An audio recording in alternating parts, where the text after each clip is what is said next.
Els mots clau de la història nord-catalana. Avui. Llotja.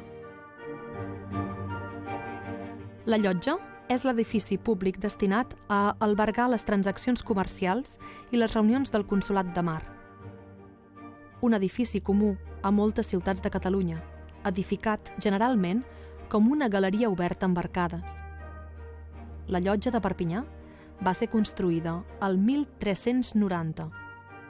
Els intercanvis entre negociants es feien a la planta baixa i les reunions del Tribunal del Consolat de Mar tenien lloc al primer pis. Aquest tribunal era l'encarregat de seguir les transaccions marítimes i de fer aplicar la jurisdicció continguda al Llibre del Consolat de Mar, un recull de lleis catalanes que segles més tard serà la base del dret marítim internacional. Entre les nombroses llotges de mar catalanes, la de Perpinyà té una història ben singular.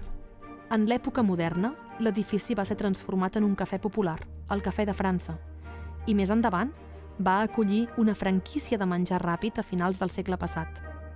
Avui dia és la seu de l'Oficina de Turisme de la vila.